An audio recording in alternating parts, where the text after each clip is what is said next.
Isa sa pinakamahalagang kayamanan ng Pilipinas ay ang mahigit 7,000 isla na bumubuo rito. Sa gilid ng mga islang ito ay ang napakaraming mga beach na nagtataglay ng kahanga-hangang ganda at pinaliligiran ng malinaw at asul na tubig na puno ng yamang dagat.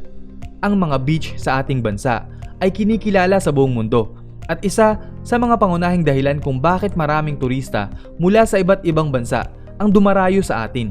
Kaya ngayon ay tutuklasin natin ang 10 isla na may pinakamagagandang beach sa Pilipinas. Ngunit bago tayo magpatuloy ay huwag mong kalilimutang i-like ang ating Facebook page gamit ang link sa description ng video na ito.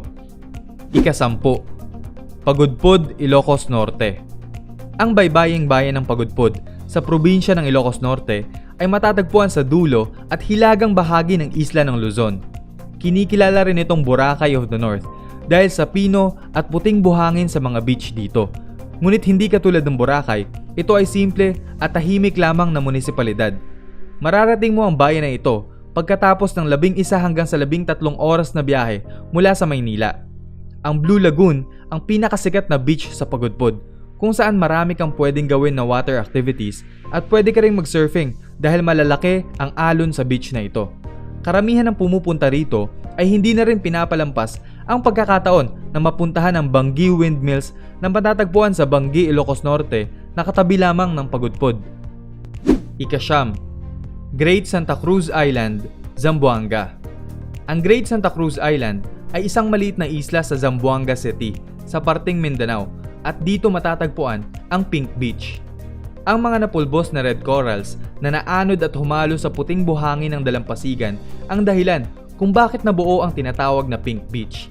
Ang Great Santa Cruz Island kasama na ang katabi nito na Little Santa Cruz Island na may kabuuang sukat na 1,877 hectares ay idineklara ng gobyerno na protektadong lugar taong 2000. Kaya naman ang kagandahan ng likas na yaman dito ay napapanatili. Kailangan din mag-ingat dahil mayroong tinatawag na cliff sa karagatan nito kung saan mayroong parte na bigla na lang napakalalim. Ang malinaw na tubig sa karagatan nito na mayaman sa iba't ibang uri ng isda at corals ay perpekto para sa snorkeling at scuba diving. Ika-8, Siargao Islands, Surigao del Norte. Ang Siargao ay grupo ng mga isla sa probinsya ng Surigao del Norte sa parteng Mindanao at ito ang surfing capital of the Philippines. Ang popular na Cloud9 Reef ay paraiso kung ituring ng mga mahilig sa surfing dahil malalaki ang alon na sasalubong sa iyo rito. Para naman sa mga hindi mahilig sa surfing ay siguradong matutuwa ka pa rin sa lugar na ito dahil marami pang ibang mga beach na hindi malalaki ang alon at mayroon ding mapipino at maputing buhangin. Ang Siargao ang may pinakamalaking mangrove forest sa buong Mindanao. Marami sa mga turistang pumupunta rito ay nagrerenta ng motorsiklo upang madali nilang magalugad ang isla at malasap ang sariwang hangin sa lugar na ito na pinaliligiran ng mga puno ng niyog. Ika-7, Samal Island, Davao. Ang Samal Island o kilala rin sa pangalan nitong Garden City of Samal ay isang isla na may layong 2 kilometers mula sa Davao City. Mayroon itong baybayin na may habang 118 kilometers at kilala sa napakagandang white at pink na mga beach dito. Marami ring water activities ang pwede mong magawa rito, kagaya ng banana boat ride, jet ski, snorkeling, scuba diving at island hopping. Mayroon na ring gagawing tulay na may habang 2.8 kilometers na magdudugtong sa isla ng Samal at Davao City.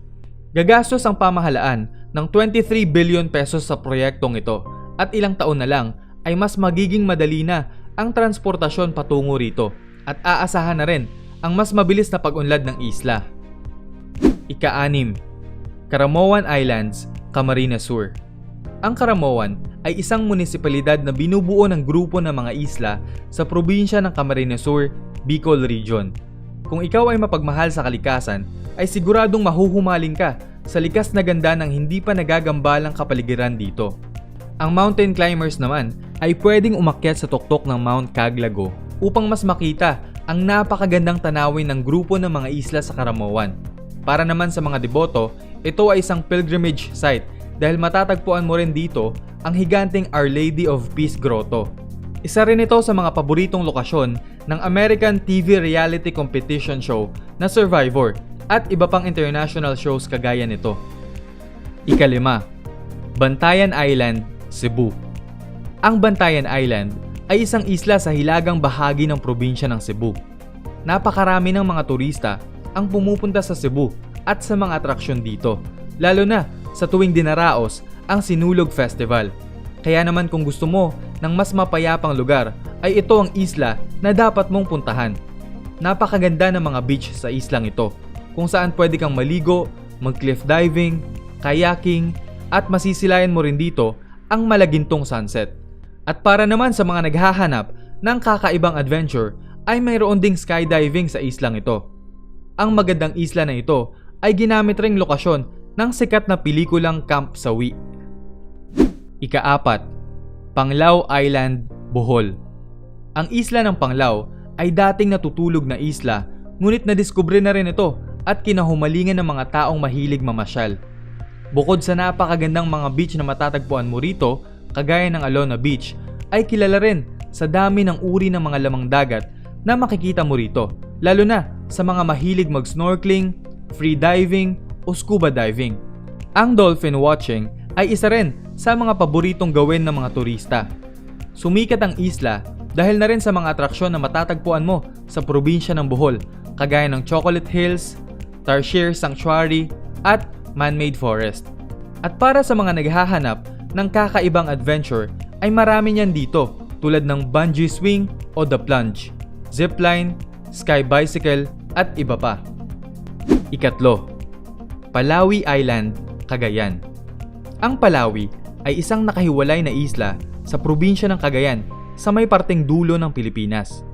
Ang islang ito ay itinalagang national park noong 2018 na nangangahulugang dapat ingatan at panatilihin ang likas na yaman dito na hindi pwedeng magambala para sa anumang istruktura. Matatagpuan sa karagatan dito ang 50 ektarya ng corals, kaya naman para sa mga mahilig mag-snorkeling o scuba diving ay siguradong mamamangha ka sa ganda ng mga isda at iba pang yamang dagat na harap-harapan mong makikita. Walang mga hotel o resort sa islang ito, ngunit pwede kang magdala ng tent at mag-camping. Mayroon ding mga bahay na nagpaparenta ng mga kwarto upang matuluyan ng mga turista. Noong 2013 ay ginamit itong lokasyon ng Survivor. Ikalawa, Boracay Island, Aklan. Ang Boracay ay isang maliit na isla sa bayan ng Malay, probinsya ng Aklan. Kilala ito sa napakapino at maputing buhangin sa mga beach dito na may malinaw at asul na tubig dagat.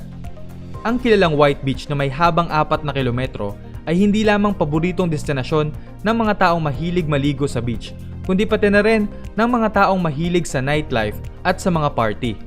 Ang Calibo International Airport na malapit lamang sa Boracay ay mayroon ng direktang flights patungo sa mga bansang Korea, China at Taiwan, kaya naman kapansin-pansin ang dami ng mga turistang nagmula sa mga bansang ito.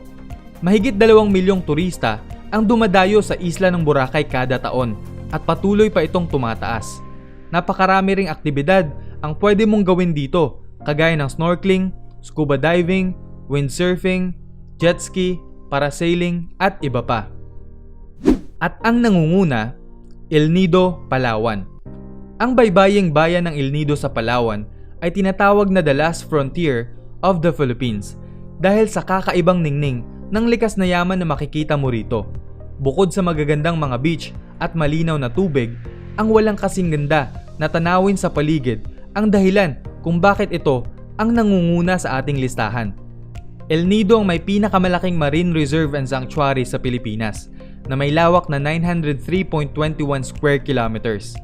Hitik rin sa yaman ang lupain dito na mayroong 5 klase ng gubat at ang karagatan naman ay mayroong mahigit 1,000 uri ng mga isda. Kamangha-mangha ang mga bangin, kuweba, limestone formation, lagoon at waterfalls na makikita mo rito. Talaga namang nakamamangha at maipagmamalaki sa buong mundo ang kagandahan ng mga beach sa Pilipinas. Anong beach ang gusto mong puntahan at pinakamaganda para sa'yo? Aabangan namin ang sagot mo sa comment section. At dyan na nagtatapos ang ating kwentong kaalaman sa araw na ito. Huwag mong kalilimutang i-like ang ating Facebook page at mag-subscribe ka na rin sa ating channel. Hanggang sa muli ay samahan niyo ako para sa panibago nating pagtuklas.